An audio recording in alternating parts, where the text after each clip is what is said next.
Bonjour à tous, bonjour à toutes.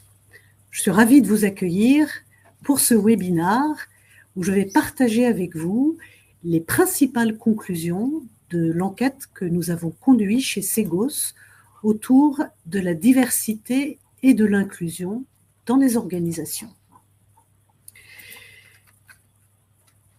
Il s'agit des résultats d'une deuxième édition d'enquête. Nous l'avions déjà conduite au préalable il y a de cela 3 ans.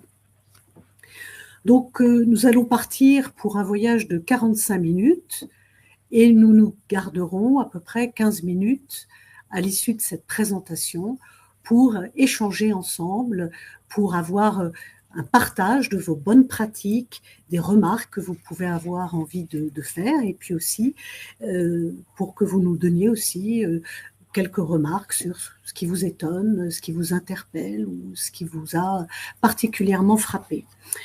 Évidemment, nous partagerons le support de cette présentation, donc vous l'aurez à votre disposition pour bien sûr pouvoir consulter ces données, voire les partager au sein de vos organisations. Alors tout d'abord, qui est Segos ? Eh bien, Segos, c'est le leader européen de la formation professionnelle continue et nous accompagnons les entreprises et les individus dans des projets de développement des compétences.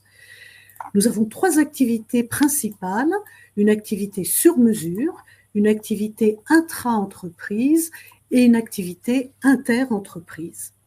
Par ailleurs, nous avons également des solutions certifiantes et nous proposons aussi des services d'externalisation. Et par ailleurs, nous sommes fortement engagés sur les thématiques de RSE, ce qui explique que nous conduisions cette enquête. Nous avons aussi une activité autour d'études et d'enquêtes. Nous en avons plusieurs, celle-ci en fait donc partie.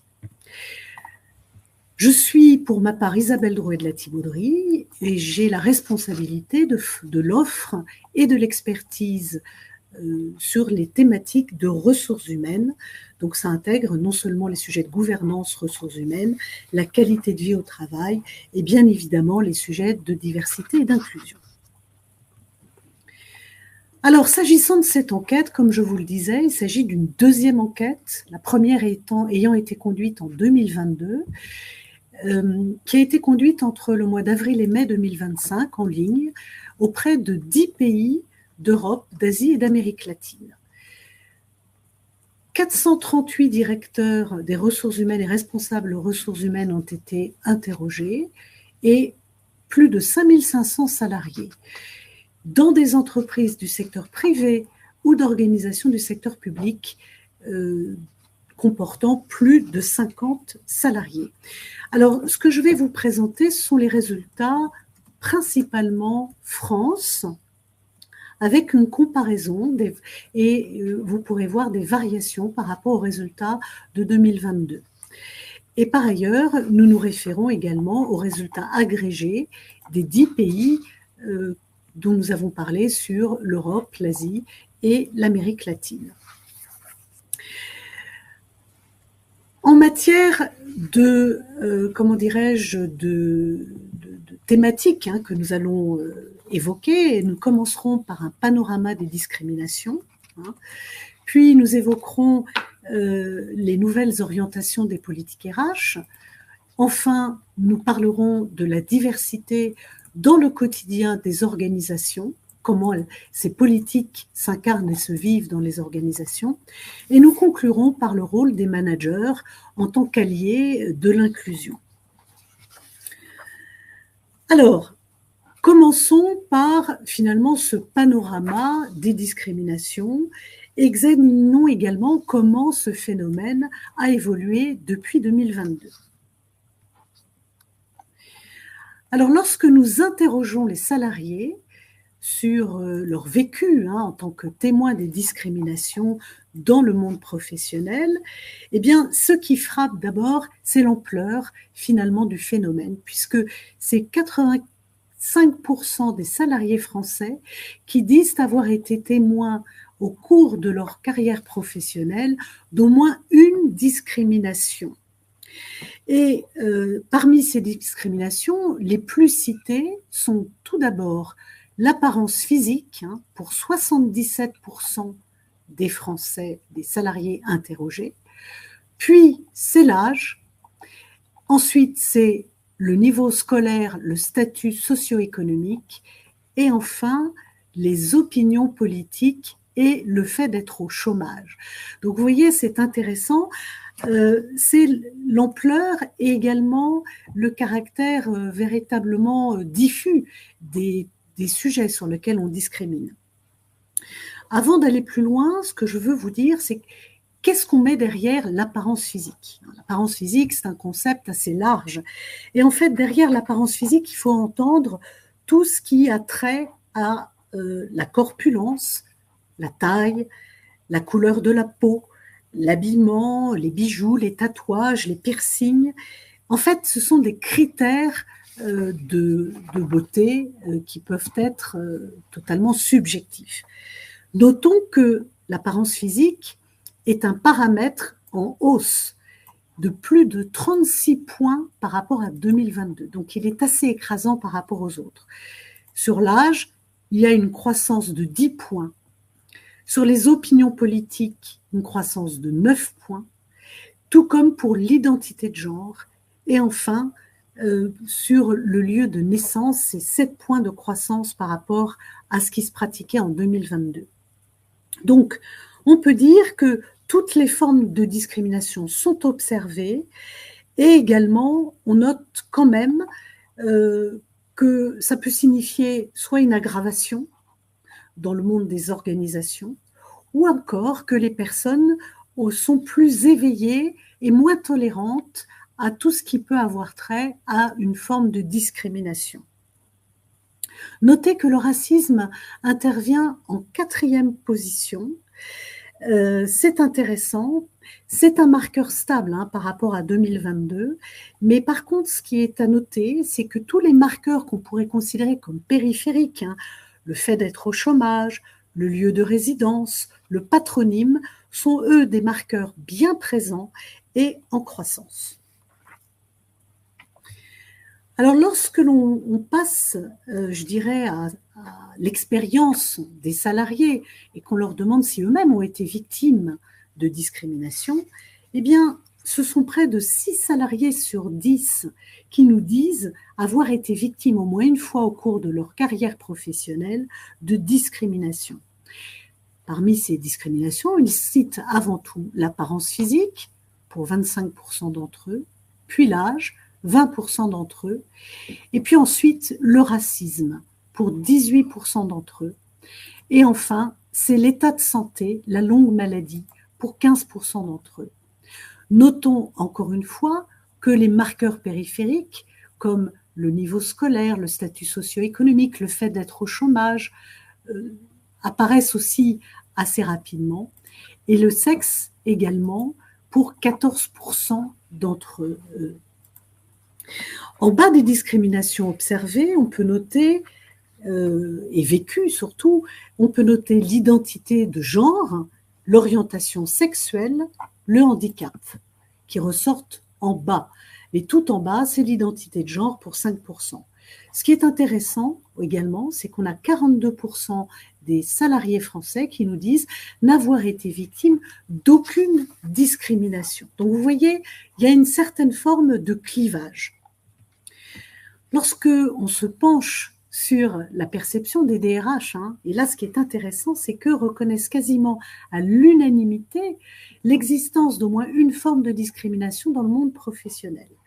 Alors comme on va le voir maintenant, c'est que c'est une réponse assez générale, parce que lorsqu'on les interroge sur ce qu'il se passe dans leur organisation, eh bien, ces chiffres chutent assez fort, puisque c'est moins d'un DRH sur 2 qui nous disent avoir rencontré fréquemment au moins une forme de discrimination au sein de son organisation.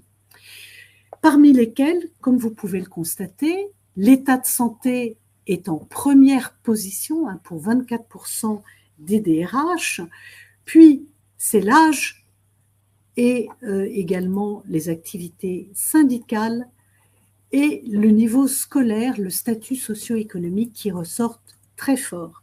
Donc ça, c'est intéressant. Ensuite, comme vous pouvez le constater, l'apparence physique est moins pointée du doigt par les DRH que par les salariés. C'est seulement 13% des DRH qui en parlent. Ensuite, autre paramètre intéressant, des critères comme le patronyme, le lieu de résidence, le fait d'être au chômage ressortent, alors que le racisme, lui, n'est cité que pour 8% des DRH. Donc vous voyez, comme je le disais tout à l'heure, ces marqueurs périphériques, on ne pointe pas directement le racisme du doigt, mais les marqueurs périphériques qui, comme nous le savons, sont souvent des paramètres qui pointent du doigt d'autres phénomènes comme de discrimination. Et enfin, l'opinion politique ne semble pas être un sujet en France. Interrogés sur les acteurs les plus engagés, les plus volontaires pour lutter contre les discriminations, eh bien, les salariés, les DRH, n'identifient pas tout à fait les mêmes acteurs. Pour les salariés, ce sont avant tout les collègues et également les managers directs qui sont les plus volontaires pour lutter contre les discriminations.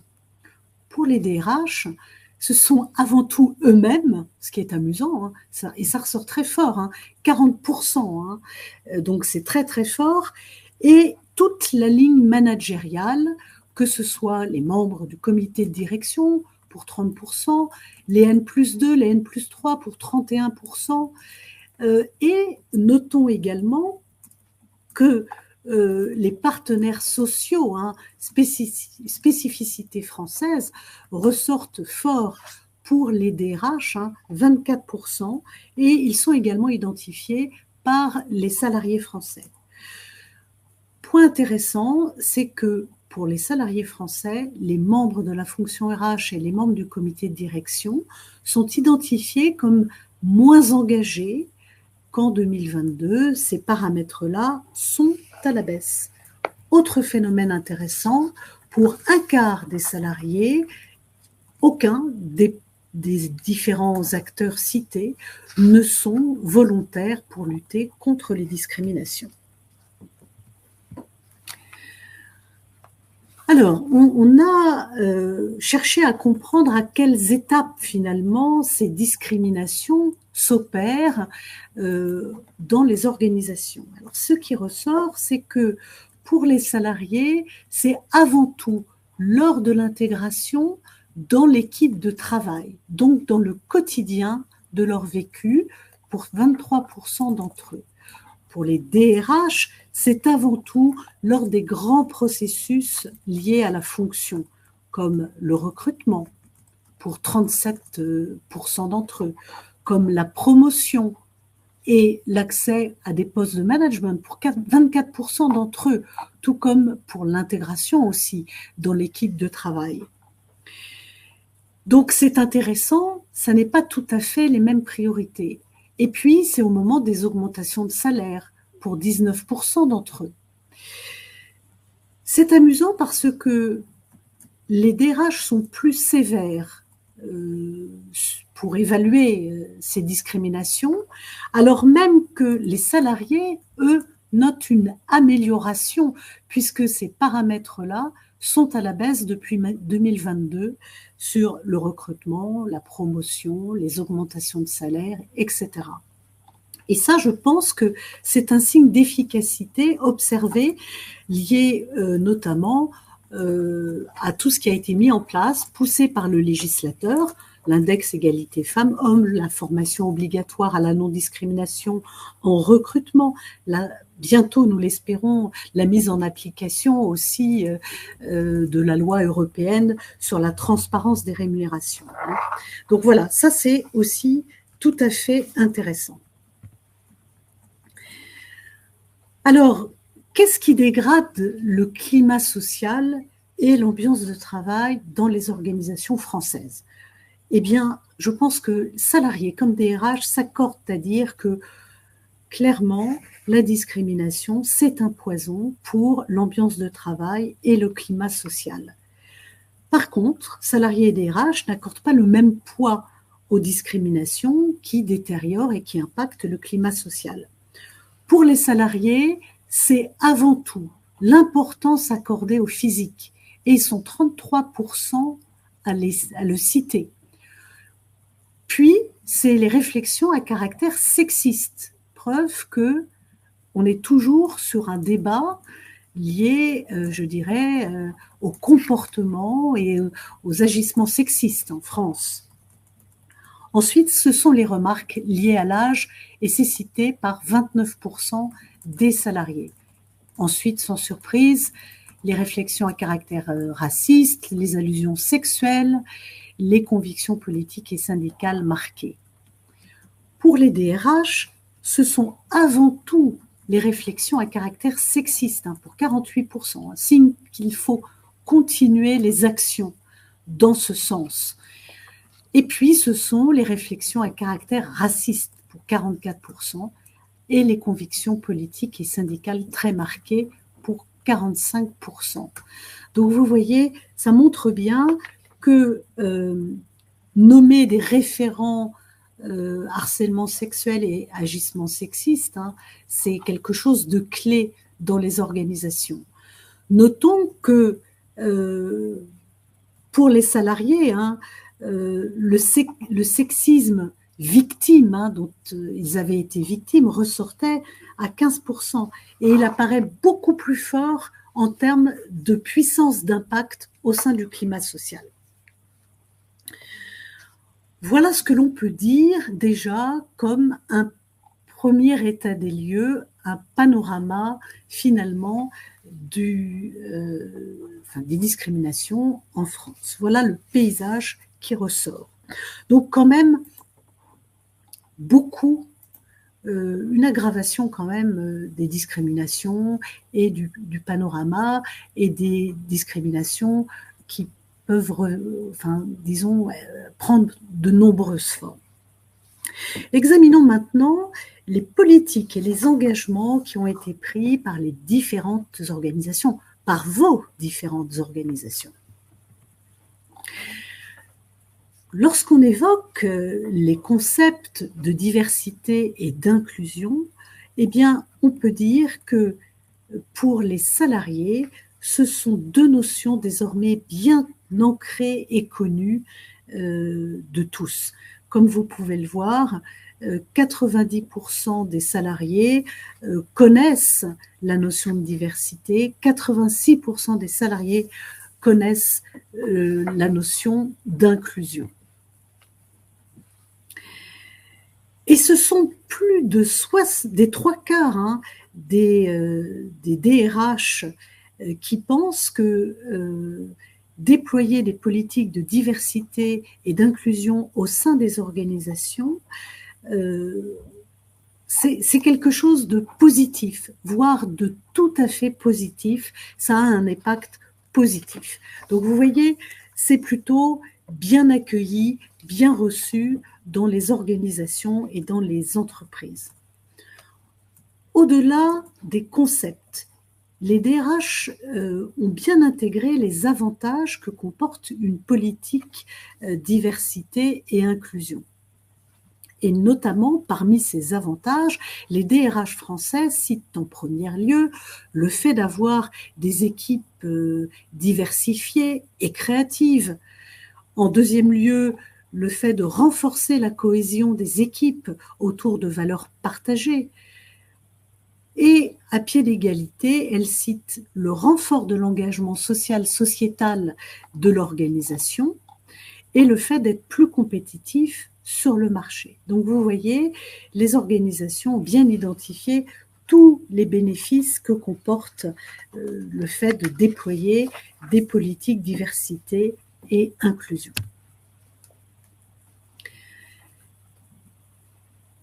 L'importance de l'inclusion est également identifiée très clairement par les salariés. Aujourd'hui, on ne peut plus faire abstraction de cela dans les organisations si on veut être attractif. Pourquoi? Parce que les salariés considèrent que l'inclusion, c'est un critère de choix pour un nouveau job dans une entreprise. Et ils nous disent, pour 77% des salariés français, que c'est un choix parmi d'autres organisations, et ce serait même le principal choix qui me guiderait pour choisir une entreprise plutôt qu'une autre. Donc ça veut dire que les organisations, dans un contexte qui est de plus en plus compétitif par rapport aux talents qu'on cherche à attirer, qu'on cherche à fidéliser, eh bien une entreprise qui ferait complètement abstraction de ça pourrait être mise en difficulté de recrutement ou de rétention de ces talents. Et notons que chez les jeunes salariés et chez les jeunes femmes, ce critère est encore plus fort et cette attente est encore plus élevée. Alors, interroger sur les quotas également. Alors, je ne sais pas si ça suit. Excusez-moi, je ne sais pas si le slide qui s'affiche est bien le bon. Oui, ça y est. Je ne veux pas vous perdre et vous troubler avec d'autres informations que celles que je partage à l'oral avec vous. En fait, interroger sur les quotas. Ce qui est intéressant, c'est que finalement, on avait eu ces débats un peu polémiques, quota or not quota. Eh bien, clairement, DRH et salariés nous disent oui, quota. Ils sont favorables à la mise en place de politiques de quotas pour privilégier certaines catégories de salariés dans les organisations. Et ils sont 2/3 à nous dire qu'ils y sont favorables, qu'ils soient salariés ou DRH.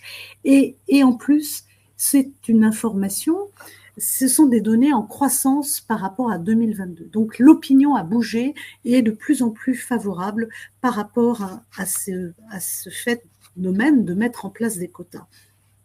Alors, pour moi, je l'interprète comme un aveu de difficulté et de limite pour les DRH quand il n'y a pas finalement de politique et d'encadrement juridique pour faire avancer et bouger les lignes en matière de diversité et d'inclusion. Je cite notamment sur le handicap. On a une loi sur le handicap. On a la loi Rixain pour donner accès aux femmes à des postes de direction. Et puis, il y a le fameux indice égalité femmes-hommes. Encore une fois, les femmes sont encore plus favorables à la mise en place de quotas et elles sont plus favorables de 10 points par rapport aux hommes, et notamment les femmes de 18-34 ans. Donc ça, c'est intéressant. À la question qui concerne finalement salariés et DRH pour identifier comment ils se positionnent par rapport à la politique de diversité et d'inclusion, on observe malgré tout ce qu'on a vu un engagement individuel plutôt mitigé et plutôt, je dirais, en refroidissement par rapport à ce qu'on avait connu en 2022. Effectivement, on observe que ce sont près de 2/3 des DRH qui se disent des militants actifs, voire des promoteurs sur le sujet de diversité et d'inclusion, alors que ce sont seulement 39% des salariés qui se disent militants actifs ou promoteurs, et ce chiffre est en décroissance par rapport à 2022, au profit des indifférents et des neutres qui, eux, sont en croissance de 14 points côté salarié par rapport à 2022. Donc, ça témoigne quand même, ces chiffres témoignent d'un certain désengagement des salariés et des DRH en 3 ans sur ces thématiques de diversité et d'inclusion, alors même que les discriminations augmentent et se répandent. Alors, ça interpelle. Et on peut se demander pourquoi. Pourquoi ce phénomène? Déjà, ce que l'on peut dire, c'est que probablement, comme je l'ai dit et l'ai évoqué juste avant, les DRH ont du mal à aller plus loin sans un petit coup de pouce du législateur, et c'est pourquoi elles sont favorables à la mise en place de quotas. Deuxièmement, on peut dire aussi que le contexte économique mobilise les DRH sur des sujets liés aux compétences liées à l'intelligence artificielle qui se développe de manière massive. Et on voit bien que les DRH, on le voit à travers nos enquêtes auprès des DRH, cette fonction est considérablement absorbée par une multitude de sujets, de négociations, entre autres, et de préoccupations économiques. Ensuite, on peut dire aussi que la diversité et l'inclusion véhiculent des valeurs d'ouverture dans un contexte géopolitique de montée des nationalismes et qui ne véhiculent pas toujours ces valeurs d'ouverture. Donc, voilà, tous ces paramètres-là font que, évidemment, on observe une moindre, je dirais, un moindre engagement.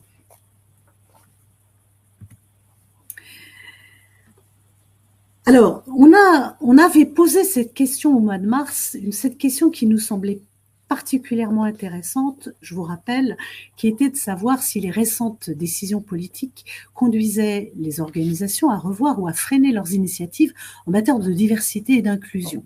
Bon, on avait posé cette question, vous vous rappelez peut-être, au moment où le président Trump avait fait preuve d'une certaine ingérence auprès de multinationales françaises ayant des filiales à l'étranger ou voire même d'entreprises étrangères ayant des filiales en France, en leur demandant de ne plus mettre en place de politiques de diversité et d'inclusion. Donc on avait voulu savoir si finalement en France nos dirigeants allaient adopter une posture de stop par rapport à cela ou pas. Eh bien, au global, c'est un DRH sur 10, un peu plus d'un DRH sur 10, 13% des DRH en France qui nous avaient annoncé vouloir freiner les initiatives de diversité et d'inclusion au sein de leurs organisations.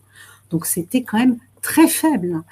Donc ça veut dire que l'impact des décisions politiques contre la diversité et l'inclusion a été limité, voire très limité en France. Et voire même, ce sont 78% des DRH français qui affirmaient soit vouloir accélérer, maintenir les politiques de diversité et d'inclusion, voire les accélérer. Donc, vous voyez, ça veut dire qu'il y a une vraie prise de conscience et une vraie ambition en France sur ces thématiques-là.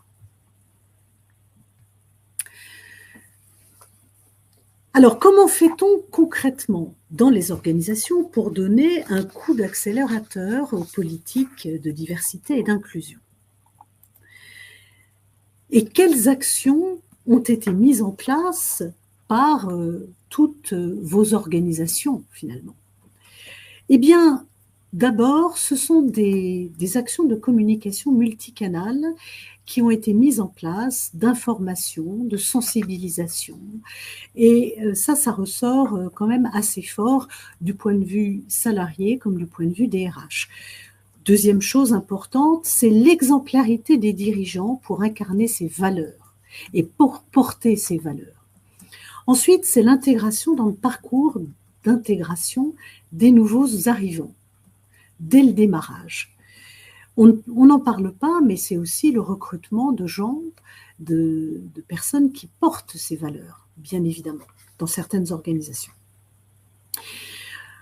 Point intéressant également, c'est l'émergence de la culture d'alliés promue sur le lieu de travail. Alors, qu'est-ce que c'est que la culture d'alliés? Certains sont familiers avec ce concept, d'autres pas. Eh bien, c'est l'engagement volontaire de personnes plus privilégiées ou identifiées comme étant les plus privilégiées à soutenir des groupes ou des personnes qui sont discriminées et moins privilégiées.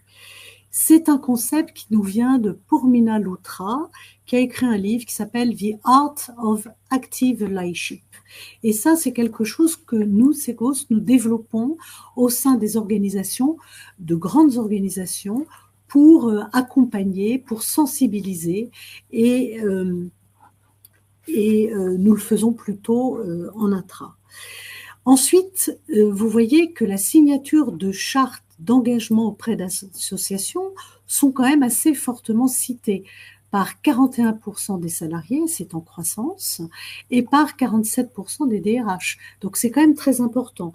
Notons qu'en Europe, nous avons une diversité de chartes sur la diversité, et c'est 23 chartes différentes qui existent. Alors les plus plébiscitées, c'est la charte de la diversité. On avait 5000 signataires en 2025. C'est l'engagement LGBTQ+, plus de 250 signataires, et la charte de la parentalité également. On la cite pas très souvent, mais elle est quand même bien présente. Alors, les DRH, sur le champ du recrutement, les DRH ont fait évoluer les pratiques de manière assez significative. Et on le voit, le recrutement, c'est quand même un processus potentiellement très discriminatoire. Voilà ce qui a été mis en place par les DRH. Alors, c'est tout d'abord l'utilisation de méthodes plus objectives pour valider les compétences. Pour 82% des DRH, et c'est en hausse. Ensuite, c'est à pied d'égalité. Pour 79%, l'application de la non-discrimination en recrutement sur tout au long du processus de recrutement. Puis, le fait de se doter de critères de sélection identiques pour recruter et former les managers à la non-discrimination également. C'est cité par 76% des DRH. Donc, je rappelle que nous avons en France une obligation de former à la non-discrimination les acteurs du recrutement de plus de, je crois, 250 salariés, je crois, et tous les acteurs intervenants, en tout cas, organismes spécialisés en recrutement. En dernier lieu, intervient l'application du principe du recrutement sans CV, qui a beaucoup moins pris en France. Pourtant, les DRH nous citent encore de nombreuses difficultés opérationnelles pour faire vivre et manager la diversité au sein des organisations. Et le plus gros challenge réside quand même dans l'emploi et l'intégration de personnes en situation de handicap ou ayant un état de santé particulier. Ça n'est pas surprenant, nous le savons. La santé mentale, c'est l'année de la santé mentale en France, mais en tout cas, ça reste, malgré tous les efforts du législateur, une difficulté concrète au sein des organisations. En deuxième lieu, ce qui est cité, c'est la cohabitation de personnes ayant des cultures ethniques différentes et issues de minorités visibles. C'est le fameux vivre ensemble au sein des organisations. Nous en avons des témoignages assez réguliers par nos différents clients. En troisième lieu, c'est la gestion des seniors. Alors c'est très intéressant parce qu'on a un grand débat sur les retraites en ce moment. C'est même un roman feuilleton. Mais voilà, on ne s'attaque pas directement au sujet. On est en Europe, un des pays où le départ à la retraite est le plus tôt. Et pour autant, on n'a jamais eu un taux d'emploi des seniors aussi tardif, aussi élevé, enfin si faible plutôt. Donc c'est un vrai sujet auquel les organisations sont confrontées et probablement nous sommes tous un peu attentistes de ce que va faire le législateur. En quatrième lieu, c'est l'égalité de traitement entre les hommes et les femmes. Donc malgré le calcul de l'index, ça reste un vrai sujet. Et enfin, c'est également la gestion des profils et du recrutement de profils atypiques. Alors, on ne parle pas seulement de la neurodivergence, mais on parle aussi des personnes qui vont raisonner différemment, penser différemment, etc. Donc, vous voyez, il reste encore de multiples difficultés au sein des organisations. L'intergénérationnel aussi apparaît comme un sujet. Et le recrutement et l'intégration de personnes issues de de milieux sociaux, d'origines sociales différentes. Donc, nous avons encore du pain sur la planche au sein de la fonction RH. C'est ça que ça veut dire concrètement. Alors, pour aller plus loin en diversité et inclusion, quelles actions sont possibles? Eh bien, pour les salariés, et les ressources humaines, c'est avant tout la mise en place d'une politique de tolérance zéro, ce qui est cité en premier lieu. Ensuite, c'est l'existence d'une équipe dirigeante qui porte et incarne les valeurs d'exemplarité. Ensuite, c'est la mise en place de valeurs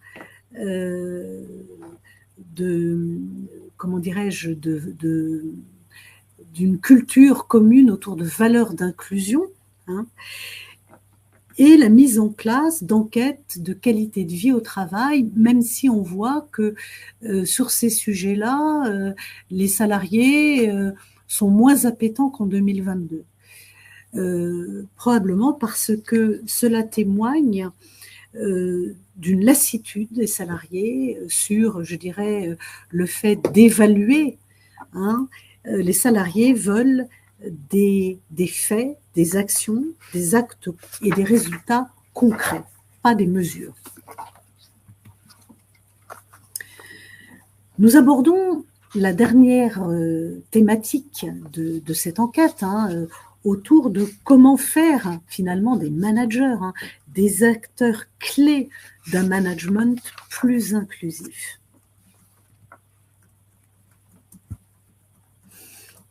Eh bien, les managers, tout d'abord, se sentent soutenus et outillés par leurs organisations pour 85% d'entre eux, et ce chiffre est même en amélioration de 8 points par rapport à 2022. Donc, il y a eu de véritables efforts auprès des managers pour les outiller et les accompagner pour qu'ils soient équipés, si je puis dire, pour faire face aux actions discriminatoires dans les organisations.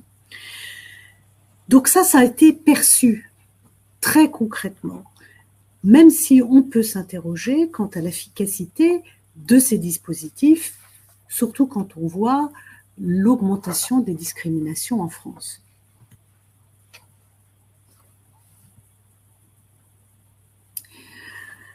Interrogés sur la posture de leurs managers face à la diversité et l'inclusion, salariés et DRH s'accordent à dire qu'il existe encore une marge de progression.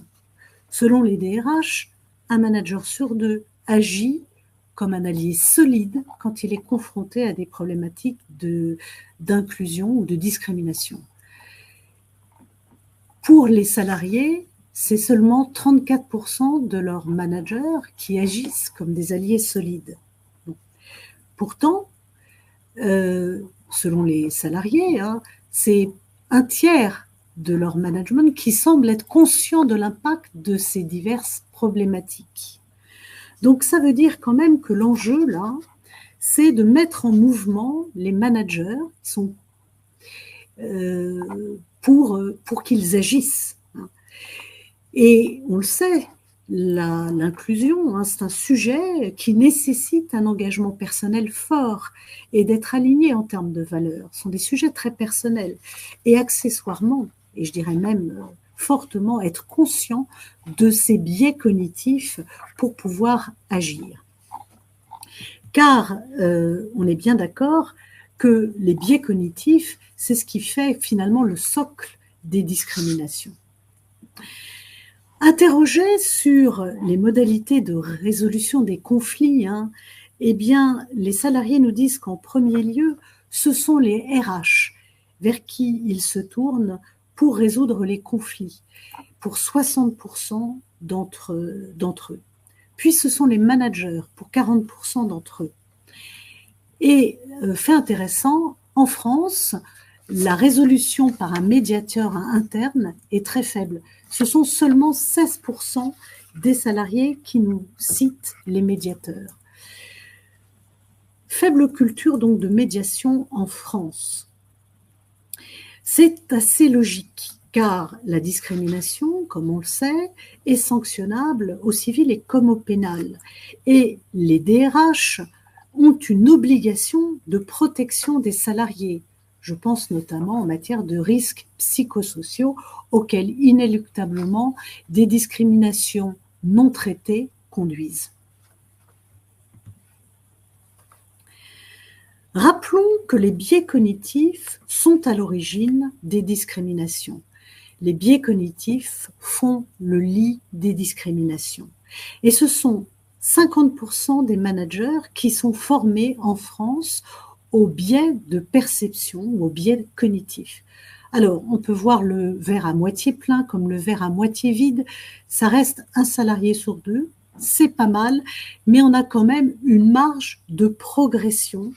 Et surtout, si on veut accélérer, je dirais, la lutte contre les discriminations, il faut accélérer, je dirais, la prise de conscience. Et ça passera inévitablement par de la formation.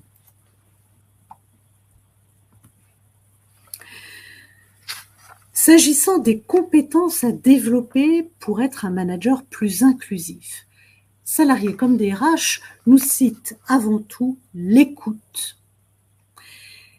Et c'est en croissance de 13 points par rapport à 2022, et la tolérance en croissance de 5 points par rapport à 2022 également. Ensuite, c'est l'ouverture aux autres, l'empathie et la bienveillance qui sont citées. Certaines compétences sont moins valorisées, comme la capacité de remise en question ou l'esprit collaboratif. Et c'est en baisse de 15 points. C'est étonnant.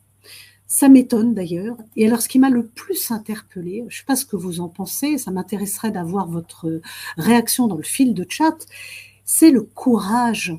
Le courage ressort très très bas. C'est 8% des salariés qui nous parlent de courage et c'est seulement 15% des DRH qui nous en parlent. Moi, ça m'a quand même étonnée parce que je pense personnellement qu'il faut du courage pour oser prendre la parole dans un contexte où on va s'exposer vis-à-vis de ses pairs et vis-à-vis de ses managers. Voilà, nous en avons terminé pour ce qui est des points clés que je souhaitais partager avec vous sur cette enquête, diversité et inclusion. J'ai mis avec mes collègues quelques formations que nous recommandons et sur lesquelles nous formons régulièrement nos clients, vous-même, autour de sujets de diversité et d'inclusion, que ce soit des formations en ressources humaines, en management ou en développement personnel. Vous les voyez, les biais cognitifs, l'inclusion, le handicap, le management des seniors, le leadership féminin, les référents, référents handicap, référents harcèlement, harcèlement moral, harcèlement sexuel, et bien évidemment la formation au recrutement à la non-discrimination dont nous avions parlé, et plus axé pour les DRH, pour la fonction RH, mettre en place une politique diversité, une culture inclusive. Voilà, donc nous allons passer maintenant à vos remarques, vos questions, qui j'espère seront nombreuses dans le fil de chat.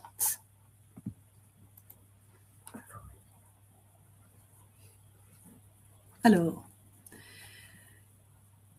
eh oui, vous avez raison, certains, Déborah, vous avez parlé évidemment du handicap comme première cause de discrimination citée.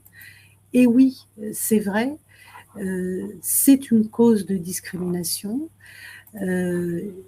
Notez aussi que l'état de santé, alors dans le handicap, il peut y avoir aussi l'état de santé, mais notons que le handicap, contrairement à ce que beaucoup pensent, les 3/4 des personnes en situation de handicap sont des handicaps psychiques, pas des handicaps physiques, donc des handicaps invisibles, d'où probablement aussi une des raisons qui font que l'année a été citée comme l'année des efforts sur la santé mentale dans les organisations, pas seulement. Mais effectivement, c'est une remarque tout à fait pertinente que vous faites, Déborah. Merci. Pauline nous demande quelles sont les premières actions à mettre en place pour renforcer la diversité et l'inclusion? Alors, merci Pauline pour cette excellente question. Je crois que la première étape, c'est de se conformer à la loi. C'est bête, mais c'est appliquer les 6% de personnes en situation de handicap au sein de l'organisation. C'est de rehausser les indicateurs d'index d'égalité femmes-hommes, hein, qui dans certaines organisations sont très, je dirais, très faibles. Donc, moi, je dirais qu'en premier lieu, c'est de se mettre en conformité avec ce que nous impose la loi. Et ensuite, c'est d'aller plus loin. C'est de faire travailler toutes les générations ensemble. C'est de sensibiliser des actions de communication pour bien faire comprendre que la diversité n'est pas une menace dans une organisation, mais une richesse. Une richesse aussi au service de la performance, hein. C'est ce que vous avez cité aussi pour nombre d'entre vous. Donc, je dirais aussi que les actions prioritaires à mettre en place vont être divergentes selon les organisations, selon les secteurs d'activité. Donc là, je dirais qu'il faut se poser la question, il faut faire une sorte de bilan, de micro-audit, se mettre en conformité avec la loi, et puis ensuite mettre en place ce qui vous semble le plus impactant au sein de l'organisation et de votre organisation.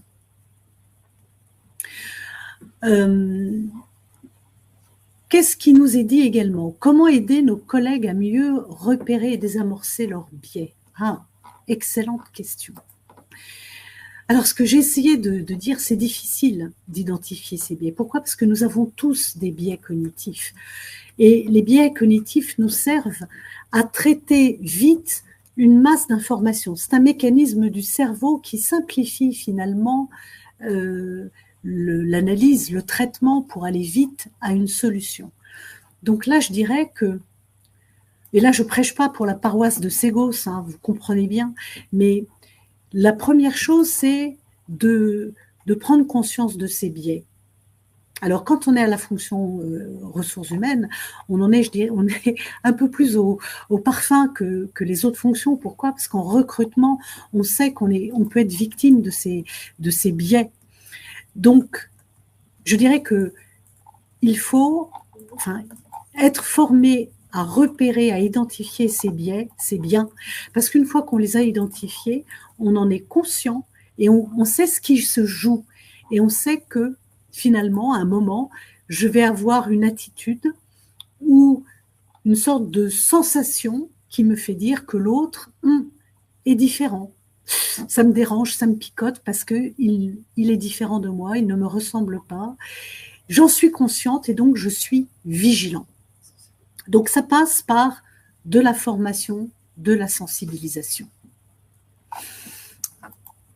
En tant qu'ancien ressources humaines, ce que nous dit Charlène, inciter un manager à se former à un management inclusif, oui. Oui, ça passe par là.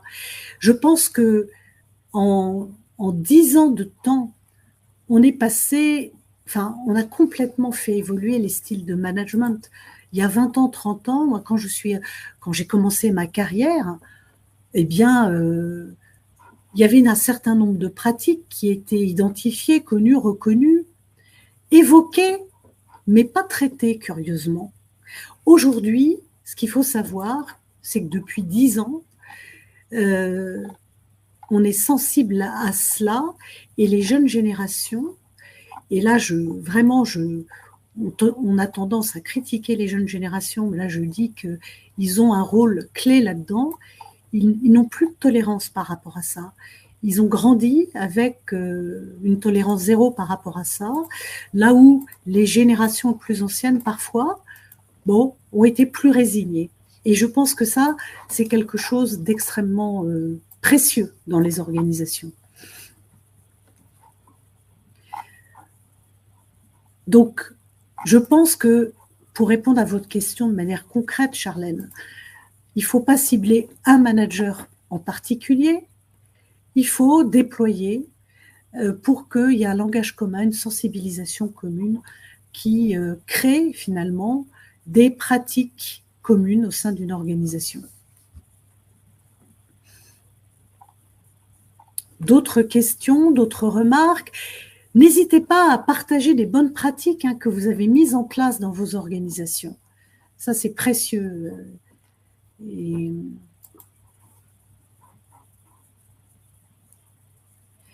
est-ce que les formations obligatoires concernant les discriminations pour les entreprises de plus de 150 salariés sont applicables au secteur public, j'imagine? Oui. Le secteur public a aussi, ça peut varier en termes de seuil, en termes de modalités, etc. Mais il y a également dans le droit public des articles, des obligations qui existent très très fortement également à la non-discrimination. Donc la réponse est oui, Cécile, absolument. La diversité et l'inclusion, c'est aussi parler de sujets encore tabous, comme l'aidance. Un salarié sur 4 sera aidant en 2030 et l'impact sur les organisations et les RPS est certain. Alors ça, Marie-Lise, totalement d'accord. Et d'ailleurs, on voit que c'est quelque chose qui ressort en filigrane dans l'enquête. On voit bien la discrimination à l'âge, à l'état de santé, la parentalité, mais l'aidance est un véritable sujet. Vous avez totalement raison. Et c'est inévitable que les organisations soient aussi se préparent à ça.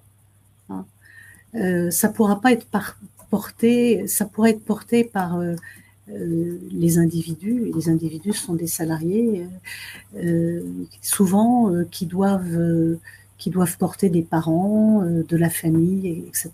Donc, excellente remarque, c'est un sujet absolument clé et nous y sommes tout à fait sensibles.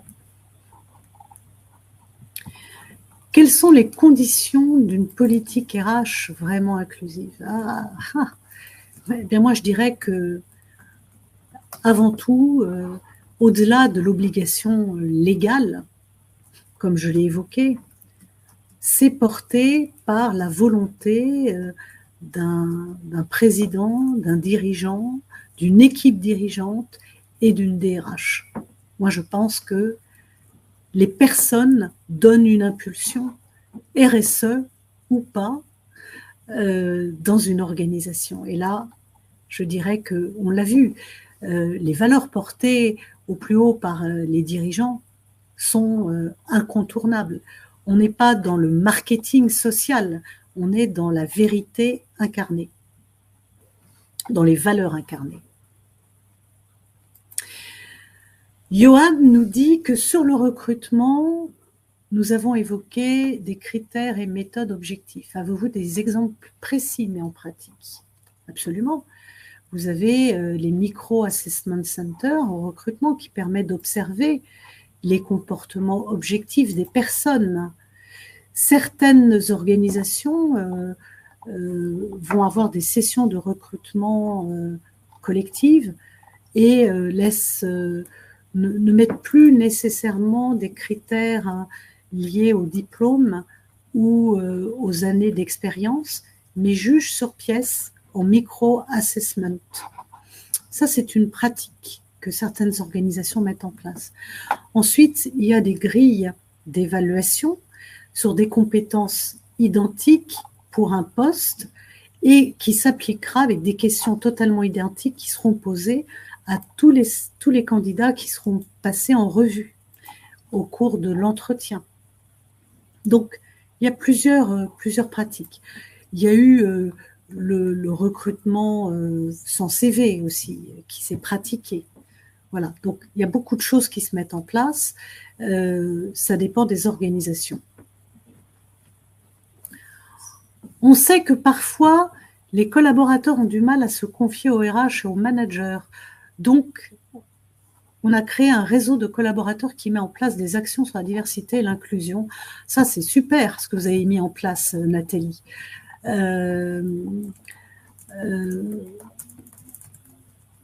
Alors, oui, c'est des salariés référents de confiance.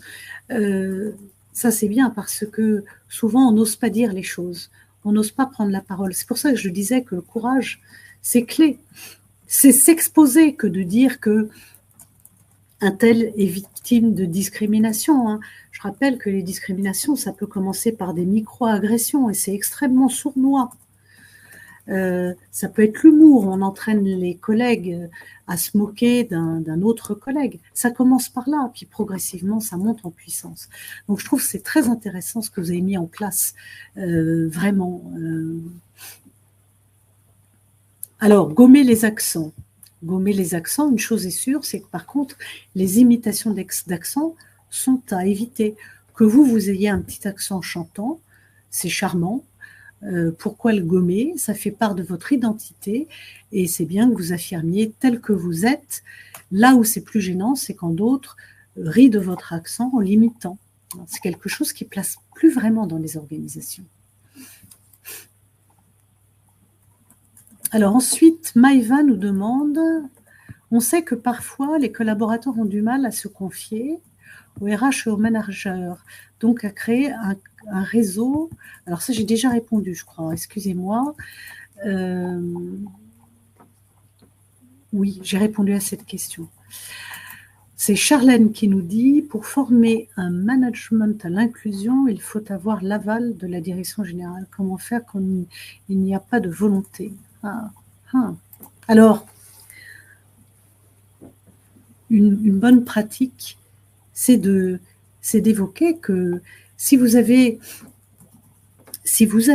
du mal à attirer des talents et à les retenir, c'est faire comprendre que ne pas travailler sur des critères de diversité et d'inclusion, c'est à terme se priver de recrutement de jeunes talents. C'est les fameux chiffres que je vous citais. Hein. Moi, je l'avais vu hein, dans l'enquête des RH qu'on avait conduite, c'est 90% des jeunes qui nous disent que des paramètres de RSE, hein, dont fait partie la diversité et l'inclusion, hein, 90% nous disent que pour eux, c'est un critère essentiel de sélection d'une organisation pour la rejoindre. Donc vous imaginez, ça veut dire qu'une organisation qui est vieillissante, avec beaucoup de boomers au centre de l'organisation, aura du mal à attirer des jeunes talents. Il faut réfléchir à ça, c'est aussi un paramètre voilà, à prendre en compte. Alors, qu'est-ce que vous nous avez dit également? Les groupes de pairs aidants sur certains sujets, handicap, santé mentale, réseau de femmes. Oui, ça marche très très bien. C'est une excellente pratique. Thierry nous dit effectivement, les jeunes générations affichent et revendiquent une tolérance zéro, mais certains managers se sentent dans une incapacité de jouer pleinement le rôle lorsque les manquements sont identifiés. Il est donc important d'accompagner chacun pour rester dans l'objectivité. Oui. Et là, c'est le risque, c'est qu'on rentre dans la subjectivité. Lorsqu'on identifie des dérapages en matière d'inclusion et de diversité, il faut être factuel. J'observe, voilà, c'est observer, rester factuel, parler des conséquences que ça a, et puis redire que ce ne sont pas des pratiques acceptables. Merci Thierry pour cette remarque. Stéphanie nous dit « Comment faire pour développer une politique d'inclusivité qui s'incarne véritablement en l'absence d'exemplarité des dirigeants, qui adoptent bien souvent l'attitude de « faites ce que je dis, je ne sais pas ce que je fais là ». J'avoue que malheureusement, je pense que là, si vous me permettez cette expression, à un moment donné, les dirigeants seront rattrapés par la patrouille. C'est-à-dire que ils seront confrontés à la réalité. Et c'est une expérience de vie qui fera qu'à un moment donné, ils feront évoluer leur comportement.